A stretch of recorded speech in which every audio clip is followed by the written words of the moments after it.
अरे अरे ये कैसी बैड स्मेल है। ओ ये तो अनफोर्डेबल है। पर ये आ कहाँ से रही है? पर क्यों सब इससे दूर क्यों भाग रहे हैं? जानना चाहते हो आप ये सब क्या हो रहा है? दुर्गंधा नाम की एक लड़की थी, उसमें से तो हमेशा ही बहुत गंदी बैड स्मेल आती थी। दुर्गंधा के पेरेंट्स भी नहीं थे, वो अकेली रहती थी और बहुत रोती थी। जब भी भूख लगती तो पेड़ों से फ्रूट्स तोड़कर खा लेती, और जब प्यास लगती तो नदियों और झरनों का पानी पीती थी। एक दिन उसके शहर में दिगंबर मुनिराज पधारे। वह उनके दर्शन को गई और सबसे दूर एक कोने में बैठ गई। उसे देख के मुनिराज से एक व्यक्ति ने पूछा कि इस लड़की से बदबू स्मेल क्यों आती है, इसका रीजन क्या है? मुनिराज ने बताया कि ये तो उसके पाप कर्म का फल है, बैड डीज का फल है। दुर्गंधा बहुत से प्रीवियस वर्ष में काशी की महारानी थी जिसका नाम था श्रीमती। एक दिन राजा और रानी दोनों सिटी से बाहर गए, एक फॉरेस्ट की तरफ जा रहे थे कि तभी सिटी के एंड पे एक मुनिराज वहां पधारे, जिन्हें देखकर राजा ने कहा, महारानी आप शीघ्र ही राजमहल में जाइए, मुनिराज को श्रद्धा से आहार कराइए, हम वन में जाते हैं। यह सुनकर तो श्रीमती को बहुत गुस्सा आया। उसने कहा कि देखो मुनिराज की वजह से अब मैं पिकनिक एंजॉय नहीं कर पाऊंगी। उसने पता है क्या किया? उसने मुनिराज के आहार में कड़वी तुम्बी यानी कि कड़वे पॉइजन कद्दू की सब्जी बनाई, जिससे मुनिराज ने समता भाव से आहार ग्रहण किया। जब आहार पूरा हुआ तो मुनिराज वापस मंदिर को जाने लगे, लेकिन रास्ते में ही उनकी तबीयत खराब हो गई और मंदिर पहुंचने के बाद ही डाइट। सारी बात जब राजा को पता चली तो उन्होंने रानी को राज्य से निकाल दिया।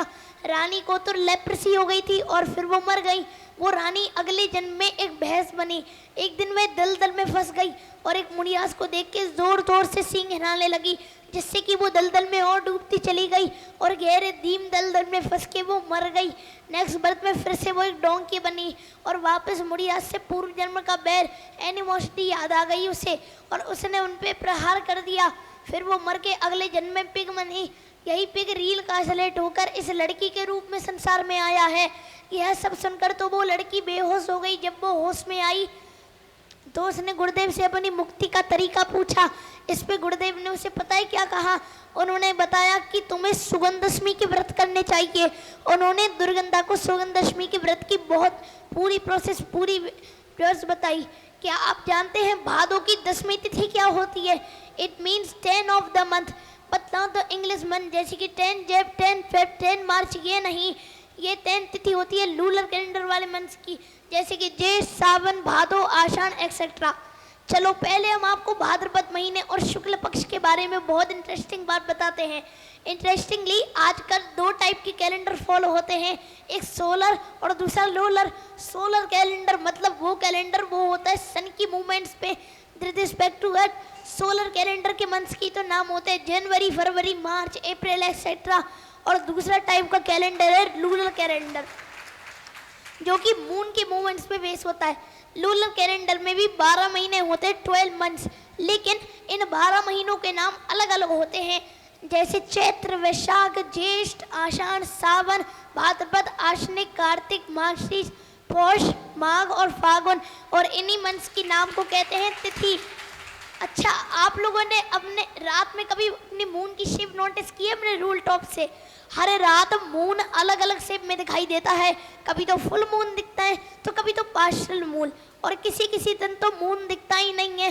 तो जिस दिन फुल मून दिखता है ना, उसी दिन को कहते हैं पूर्णिमा। पूर्ण मतलब कंप्लीट, और पूर्णिमा के नेक्स्ट डे से ही मंथ की स्टार्टिंग हो जाती है, हिंदी मंथ की, लूलर कैलेंडर वाले मंथ की।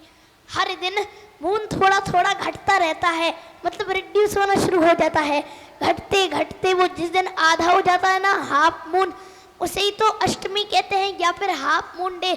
और घटते घटते घटते जब 15 आवर्स 15 डेज हो जाते हैं तो वो एकदम दिखना ही बंद हो जाता है, यानी कि नो मून डे, जिसे अमावस्या कहते हैं। जब मून धीरे धीरे कम हो रहा होता है साइज में, रिड्यूस हो रहा होता है, इन्हीं 15 डेज को हम कहते हैं कृष्ण पक्ष, मतलब कि die phase of the month. और अमावस्या मतलब नो मून के बाद फिर से मून बड़ा होने लगता है। बड़े होते होते जब वो हाफ मून हो जाता है फिर से अष्टमी आ जाती है, और बढ़ते बढ़ते जब वो 15 आवर्स में फुल मून हो जाता है ना, उसे क्या कहते हैं? पूर्णिमा। और ये मंथ का लास्ट डे होता है, हिंदी मंथ का लास्ट डे। इस डायरेक्शन को, जबकि मून धीरे धीरे कम हो रहा बढ़ रहा होता है साइज में। इन्हीं 15 डेज को हम कहते हैं शुक्ल पक्ष। क्या कहते हैं? शुक्ल पक्ष, मतलब bright side of the month. तो समराइज, मंथ के पहले 15 डेज अबाउट आता है कृष्ण पक्ष, जब मून कम हो रहा होता है। फिर अबाउट अपने डेज शुक्ल पक्ष आ जाता है, जिसमें कि अष्टमी आती है, और पूर्णिमा और अमावस्या वाले पहले दिन को चौदस या संस्कृत में चतुर्दशी भी कहते हैं। आपने सुना होगा ना, आपकी फैमिली में बहुत सारे लोग, दादी नानी मम्मी पापा, अष्टमी और चौदस को उपवास भी रखते हैं। मुनिराज ने दुर्गंधा को सुगंध दशमी का व्रत करने को कहा, और उसकी एक स्पेशल नॉलेज थी, वो भी बताई उन्होंने। इस व्रत में हमें पंचमी मतलब कि 5th of the lunar calendar पे उपवास रखना चाहिए, और भगवान जी को कुसुमांजलि अर्पित करनी चाहिए। ये कुसुमांजलि षष्ठी, सप्तमी, अष्टमी, नवमी व दशमी तिथि को भी चढ़ानी चाहिए। दशमी तिथि मतलब कि 10 ऑफ द हिंदी मंथ पे उपवास रख के 24 तीर्थंकर भगवान का अभिषेक व पूजन करना चाहिए। 10 स्तुतियाँ पढ़नी चाहिए और 10 ही जाप करने चाहिए। अष्टद्रव्य से पूजन करनी चाहिए। दशमी वाले दिन सभी प्रकार के आहार का त्याग करके उपवास रखना चाहिए, और मंदिर में से शीतलनाथ भगवान की पूजा करनी चाहिए। देख रहे हो ना आप, ये नंबर 10 डे सुगंध दशमी में व्रत कितना इंपॉर्टेंट है। इस डे में हमें एक स्पेशल मंत्र का भी जाप करना चाहिए, ओम ह्रीम श्रीम क्लीम एम अरहम श्री शीतलनाथ जिनेन्द्राय नमः। जब आपका व्रत कंप्लीट हो जाए 10 इयर्स के बाद, तो क्या हम एकदम व्रत करना छोड़ देते क्या ऐसे ही कि बस 10 इयर्स हो गए अब खत्म? नहीं, हमें किसी भी व्रत को ऐसे ही नहीं बंद कर देना चाहिए। इनफैक्ट व्रत को कंप्लीट करने का एक प्रोसेस होता है, जिसे कहते हैं व्रत का उद्यापन करना, मतलब फॉर्मली कंप्लीटेड व्रत। तो 10 साल के बाद सुगंध दशमी के व्रत का उद्यापन करके मंदिर में दान देना चाहिए। तो आपको पता है दुर्गंधा ने वैसा ही किया जैसा मुनिराज ने उसे बताया था। उसने धर्म पे श्रद्धा रखी, बहुत ही संयम से ये व्रत 10 सालों तक किया, और वो अपनी आयु पूरी करके स्वर्ग में देव हुई। फिर स्वर्ग से अपनी आयु पूरी करके नेक्स्ट बर्थ में वो एक राजकुमारी बनी, जिसका नाम था मदनवती। अब तो उस प्रीवियस बर्थ में राजकुमारी की बॉडी से बहुत ही अच्छी एरोमेटिक खुशबू आती थी। एक बार रानी अपने पति के साथ मुनिराज के दर्शन करने गई, तो राजा ने रानी की बहुत अच्छी एरोमेटिक खुशबू के बारे में पूछा। तो मुनिराज ने रानी के प्रीवियस बर्थ के बारे में बताया, और सुगंध दशमी व्रत के बारे में भी बताया। जब रानी को पता चला कि कैसे उसने इतना पाप कर्म किया, और फिर वो दुर्गंधा हुई, और फिर कैसे उसकी सारी प्रॉब्लम सॉल्व हो गई अपने कर्मों की वजह से, राजा रानी दोनों को लगा कि ये संसार तो बस दुख का कारण है, कैसे हम एक लाइफ से दूसरी लाइफ में भटकते रहते हैं। तो उन दोनों को इस संसार के मोह से डर लगने लगा। दोनों ने अपना जीवन का कल्याण करने के लिए दीक्षा ले ली और तपस्या में लीन हो गए। अपनी आयु पूरी करके रानी तो फिर से देव हुई।